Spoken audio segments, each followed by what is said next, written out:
બેફામ એએમટીએસનો અકસ્માત અહીંયા જોવા મળ્યો છે। અકસ્માતમાં 4 થી 5 લોકોને ઈજા પહોંચી છે। એક સાથે 8 વાહનોને અડફેટે લીધા।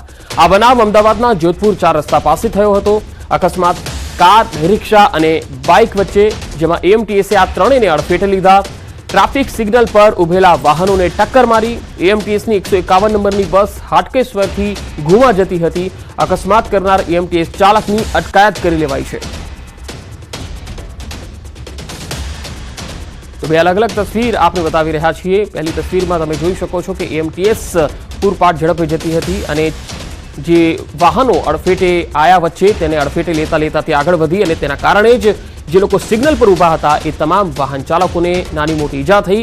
8 जेटला वाहनोने તેમણે ટક્કર મારી હતી। જોધપુર 4 રસ્તા પાસેનો બનાવ છે। બીજી તસવીરમાં તમે જોઈ શકો છો કે એએમટીએસની ટક્કરના કારણે અનેક વાહનોને નુકસાન પહોંચ્યું। 4 થી 5 લોકોને નાની મોટી ઈજા થઈ। સીસીટીવીના જે દ્રશ્યો આવ્યા છે એ પણ આપણે બતાવી રહ્યા છીએ। આ જે એએમટીએસ છે એ કેટલી ફાસ્ટ જતી હતી સામે આવી રહ્યું છે કે તેની બ્રેક જે છે એ કદાચ ફેલ પણ થઈ હોઈ શકે છે। જો કે આ તપાસનો વિષય છે। તસવીરોમાં જોઈ શકો છો કે આખો આ બનાવ જ્યારે બન્યો ત્યારે એએમટીએસની બસ જે છે એ 7 થી 8 જેટલા વાહનોને ટક્કર મારતા મારતા આગળ વધી હતી।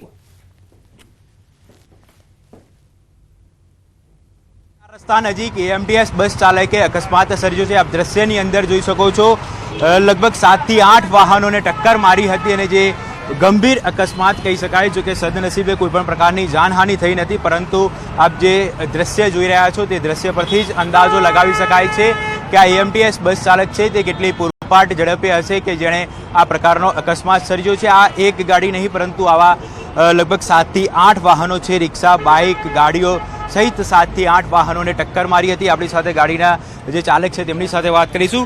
કઈ રીતે આ બનાવ બન્યો છે? અમે સિગ્નલ ઉપર ઊભા હતા, ત્યાંથી જ પાછળથી એમટીએસ આવી અને એકદમ જોરથી જ આવી અને બધી ગાડીઓ ઠોકી છે। ટોટલ એક ગાડી મારી છે અર્ટિગા, બીજી મારુતિ સુઝુકી, એક રિક્ષા છે, બીજી ઓલરેડી 2 ગાડી છે અને લગભગ ફૂલ પીડેલો હતો એવું લાગ્યું છે મને। ત્યાં પોલીસ સ્ટેશન લઈ ગયા છે સેટેલાઇટમાં। મારું ફેમિલીને થોડુંક નુકસાન છે, ડેમેજ છે, ત્યાં બોપલ આઈસીયુમાં લઈ ગયા છે। કેટલા વ્યક્તિઓને ઈજા પહોંચી છે અકસ્માત? ટોટલ 4 વ્યક્તિને ઈજા પહોંચી છે। અને કઈ રીતે અકસ્માત સર્જાયો તો આપે શું જોયું? હું સિગ્નલ ઉપર ઊભો હતો અને પાછળથી એમટીએસ આવી એકદમ રફમાં અને બધી ગાડીને ઠોકી છે। લગભગ 4 વ્યક્તિઓને આ સમગ્ર અકસ્માતની અંદર ઈજા પહોંચી છે। જે રિક્ષા છે તેની પણ હાલત હું આપને બતાવવા માંગીશ કે કયા પ્રકારની હાલત આ રિક્ષાની પણ થઈ છે, કારણ કે જે પ્રકારે ગંભીર અકસ્માત સર્જાયો હતો લગભગ 7 થી 8 વાહનો હતા જ્યારે સિગ્નલ પર ઊભા હતા તે દરમિયાન આ એએમટીએસ બસ ચાલક છે તેણે અકસ્માત સર્જ્યો હતો। જ્યારે સમગ્ર ઘટનાની જાણ પોલીસને કરવામાં આવી હતી ત્યારે પોલીસ કાફલો પણ ઘટના સ્થળ પર પહોંચ્યો હતો અને આ સમગ્ર મામલે કાર્યવાહી હાથ ધરી છે। જોકે નવાઈની વાત તો એ છે કે આ કોઈ પ્રથમ અકસ્માત નથી। અગાઉ પણ એએમટીએસ બસ ચાલકોએ અનેક અકસ્માત સર્જ્યા છે અને ગંભીર બેદરકારી દાખવીને અનેક નિર્દોષ વ્યક્તિઓના જીવ પણ ગયા છે। ત્યારે હવે જે રહેવાસીઓ છે, સ્થાનિક રહેવાસીઓ છે, જે વાહન ચાલકો છે તે એક જ માંગ કરી રહ્યા છે કે હવે આ પ્રકારના અકસ્માતો સામે જે પણ ડ્રાઈવર હોય તેની સામે કડકમાં કડક દાખલારૂપ કાર્યવાહી થવી જોઈએ। કેમેરામેન ખેંગા રાઠોડ સાથે ઋત્વિજ સોની, ન્યૂઝ 18 ગુજરાતી, અમદાવાદ। આ તરફ સમાચાર આવી રહ્યા છે। વરસાદને લઈને 7 દિવસ રાજ્યમાં વરસાદની આગાહી કરાઈ છે। 19 તારીખ સુધી રાજ્યમાં કમોસમી વરસાદની આગાહી છે। ગાજવીજ અને પવન સાથે હળવો વરસાદ થઈ શકે। થંડરસ્ટોર્મ એક્ટિવિટી સાથે વરસાદ પડશે। આજે ઉત્તર, મધ્ય અને દક્ષિણ ગુજરાતમાં આગાહી છે। આજે સાબરકાંઠા, બનાસકાંઠા અને પાટણમાં પણ વરસાદની આગાહી છે। મહેસાણા, ગાંધીનગર, અમદાવાદમાં પણ આગાહી કરાઈ છે, જ્યારે આણંદ અને અરવલ્લીમાં પણ આજે વરસાદ થઈ શકે। તો આજે મહીસાગર અને પંચમહાલ, દાહોદમાં પણ વરસાદની સંભાવના રહેશે। છોટાઉદેપુર, વડોદરામાં પણ પડી શકે છે વરસાદ। દક્ષિણ ગુજરાતના તમામ જિલ્લાઓમાં આજે માવઠાના એંધાણ છે। તો પવન સાથે હળવા વરસાદની આજે સંભાવના છે। આજે દક્ષિણ ગુજરાત, ઉત્તર ગુજરાતના કેટલાક જિલ્લાઓ અને સૌરાષ્ટ્રના 3 થી 4 જિલ્લાઓમાં વરસાદની સંભાવના રહેશે, જ્યારે મધ્ય ગુજરાતમાં પણ આણંદ અને ખેડાની આસપાસના વિસ્તારોમાં પણ વરસાદની સંભાવના રહેશે। 7 દિવસ હવે વરસાદ ક્યાંક હળવો તો ક્યાંક મધ્યમ વરસાદ પડી શકે છે। તો અમુક જિલ્લામાં 2 ઇંચ જેટલો વરસાદ પણ થઈ શકે। तो अगले 5 दिनों के लिए जो है हमने जो है गुजरात के दोनों ही हिस्सों में जो है लाइट रेन का फोरकास्ट दिया है, जिसमें अगर हम बात करते हैं मुख्य तौर पे जो है गुजरात रीजन के लिए, सो डे 1 के लिए जो है साउथ गुजरात के जो है सभी डिस्ट्रिक्ट्स में जो है लाइट रेन की प्रोबेबिलिटी देखने को मिल रही है। अगले 24 घंटों के लिए। साथ ही साथ अगर नॉर्थ गुजरात की बात करें तो उसमें मुख्य तौर पे जो है बनासकांठा, साबरकांठा, अरावली, खेड़ा तथा पंचमहल, दाहोद, महिसागर शामिल है, जिसमें लाइट रेन देखा जा सकता है। सौराष्ट्र कच्छ की अगर हम बात करें तो उसमें अमरेली, भावनगर, दीव तथा गिर सोमनाथ जो है डिस्ट्रिक्ट शामिल है, जहाँ पे लाइट रेन जो की प्रोबेबिलिटी जो है देखने को मिल रही है अगले 24 घंटों में। साथ ही अगर हम बात करें डे 2 के लिए भी जो है डे 2, डे 3 के लिए, डे 1, 2, 3 अगर हम बात करें तो साउथ गुजरात में सभी डिस्ट्रिक्ट्स में जो है लाइट रेन जो है की प्रोबेबिलिटी है। સહકારી આગેવાન અને ઇફકોના ચેરમેન દિલીપ સંઘાણીના જન્મદિવસ નિમિત્તે અમરેલી ખાતે ભવ્ય કાર્યક્રમ રવિવારે સાંજે યોજાયો હતો, જેમાં પુરુષોત્તમ રૂપાલા, જયેશ રાદડિયા, નીતિન પટેલ, આરસી ફળદુ, સાંસદ કાછડિયા સહિતના નેતાઓ હાજર રહ્યા। ઇફકોના ડાયરેક્ટર તરીકે જયેશ રાદડિયાની અપક્ષ જીત અને સંઘાણીના જન્મદિવસ સાથે ચેરમેન પદે ફરી નિમણૂક બાદ આ કાર્યક્રમ થયો। આ કાર્યક્રમ એક રીતે દિલીપ સંઘાણીનું શક્તિ પ્રદર્શન જ માનવામાં આવે છે। આ પ્રસંગે સંબોધન કરતા આરસી ફળદુએ જયેશ રાદડિયાના વખાણ કરતા કહ્યું કે સૌરાષ્ટ્રના સાવજ અને જેતપુરના ધારાસભ્યએ કાલે વટ પાડી દીધો।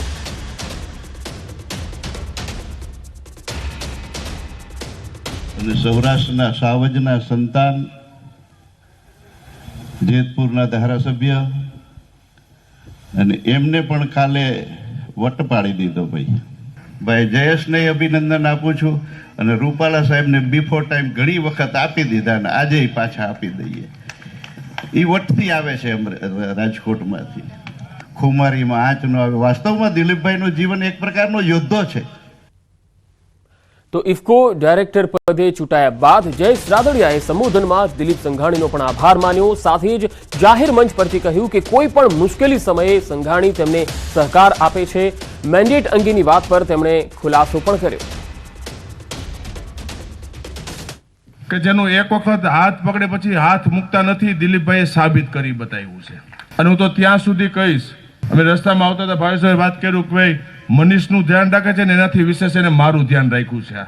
અને કાલે મેં એક પ્રશ્નના જવાબમાં પણ કીધું હતું, કાલે મેં જવાબ આપ્યો હતો ભારતીય જનતા પાર્ટીના કમળના સિમ્બોલ ઉપર ચૂંટાઈને એક પ્રતિનિધિત્વ કર્યું છે, એવું પણ મેં કાલે જવાબ આપ્યો હતો। સહકારી ક્ષેત્રનું માળખું, રાજકીય વાત હોય કે સામાજિક વાત, અમે તમારી સાથે છીએ, તમે આગળ વધો।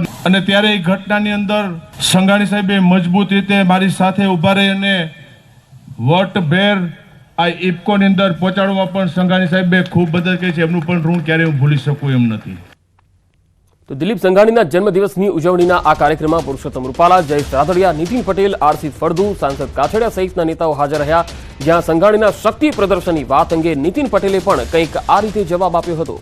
તો આ કાર્યક્રમમાં પૂર્વ નાયબ મુખ્યમંત્રી નીતિન પટેલે રાજકોટ કોંગ્રેસ ઉમેદવાર પુરુષોત્તમ રૂપાલાના વખાણ પણ કર્યા। તેમણે કહ્યું કે આટલા વિવાદો વચ્ચે પણ રૂપાલાજી અદ્ભુત માનસિક સ્વસ્થતા જાળવી રાખે છે। જો આ કોઈ શક્તિ પ્રદર્શન નથી, દિલીપભાઈ સંઘાણી ઇફકોના ચેરમેન બન્યા એ પહેલા મને અહીંયાથી ડોક્ટર કાનાબાર તરફથી આમંત્રણ આપવામાં આવેલું। દિલીપભાઈનો જન્મદિવસ અમરેલી શહેરની વિવિધ સામાજિક સેવાભાવી સંસ્થાઓ દ્વારા ઉજવવાનું નાગરિક સમિતિ તરફથી નક્કી કરવામાં આવ્યું છે। એટલે ઘણા લાંબા સમય પહેલા મને આમંત્રણ આપ્યું હતું અને મેં અહીંયા આવવાની સંમતિ પણ આપી હતી। મોટા મોટા યોગી, મોટા મોટા સાધક એમનું તપ કરતા હોય, સાધના કરતા હોય અને એમાં જો કોઈ સેજ મિસ્ટેક થાય ને તો બધાનો યોગે છૂટી જાય અને તપે છૂટી જાય। પણ રૂપાલાજીએ રાજકોટમાં ઉમેદવાર તરીકે એમણે જે સહનશીલતા રાખી, જે મન ઉપર કાબુ રાખ્યો, આ બધા મોટા મોટા બાબાઓ આપણને એમ કહે છે કે મન ઉપર કાબુ રાખો, મન કંટ્રોલમાં રાખો, વિચારો કાબુમાં રાખો। પણ સમય આવ્યો પણ કહી શકતા, પણ રૂપાલાજી નથી સાધુ, નથી રૂપાલાજી યોગી, और रूपालाजीए योगी ने साधक ने पर सिखाड़े एवी शांति जे आ चूंटणी दरमियान जे हमने ऊपर आरोप थया, जे आंदोलन थया, जे रेलियो निकली, બધું થયું, આખી દુનિયાએ જોયું। પણ રૂપાલાજી અમરેલીના પાણીને મારે અભિનંદન આપવા છે। હું માનું તમે બધા એવા શાંત મગજના ચોક્કસ હશો, તમે શાંત છો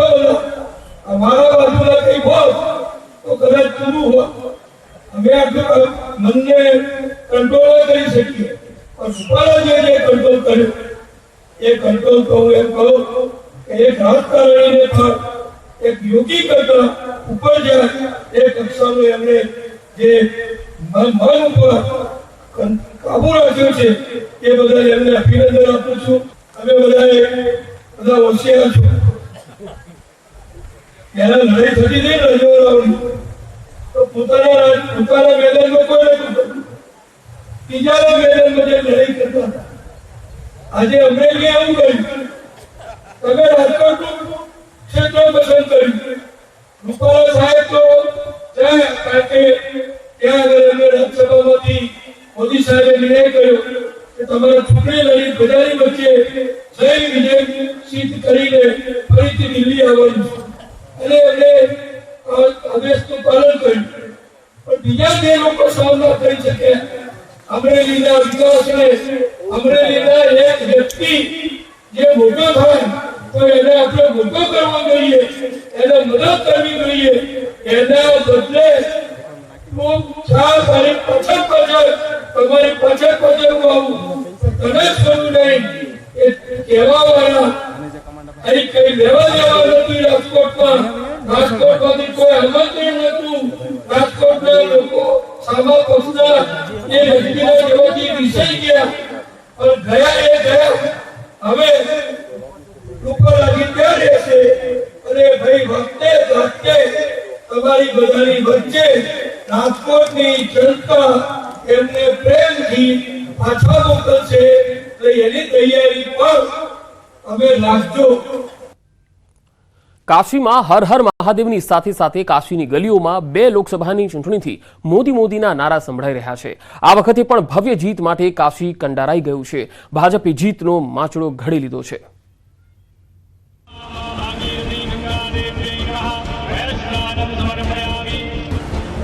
એકવાર ફરીથી વારાણસીના રણમાં પીએમ મોદી.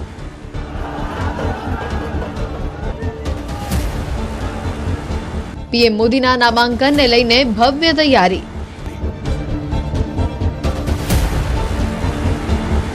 કાશીમાં હેટ્રિક મારવાની પ્રચંડ તૈયારી.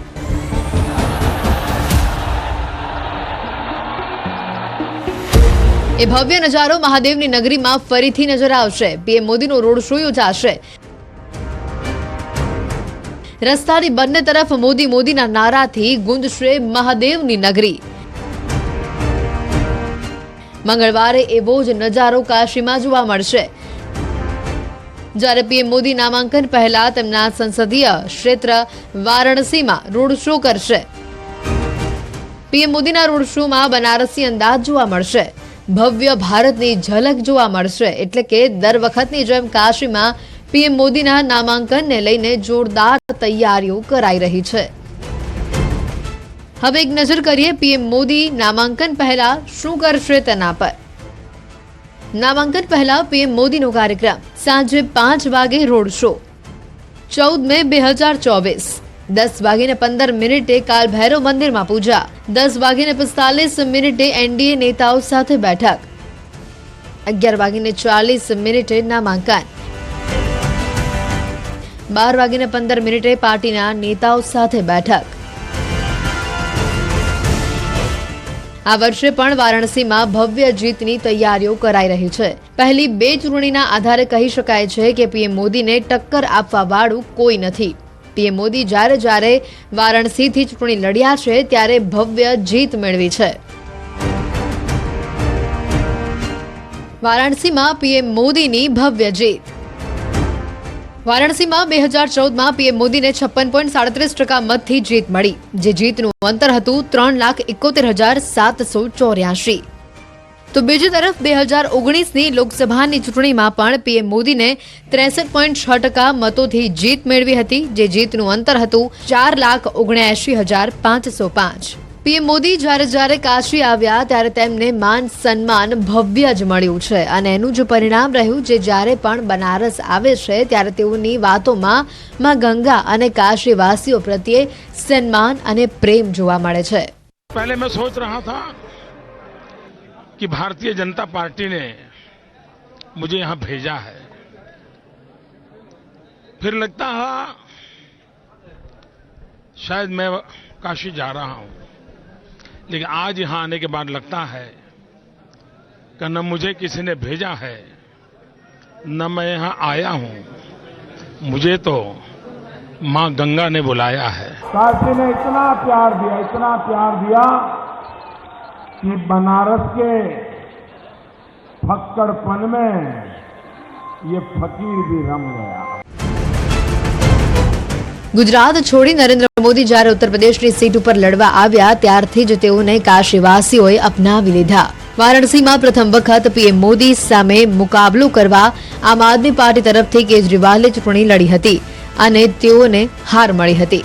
તો બીજી વખત પણ પીએમ મોદી સામે કોંગ્રેસના અજય રાય રહ્યા અને તેમાં પણ પીએમ મોદીની જીત થઈ હતી અને કોંગ્રેસની હાર થઈ હતી।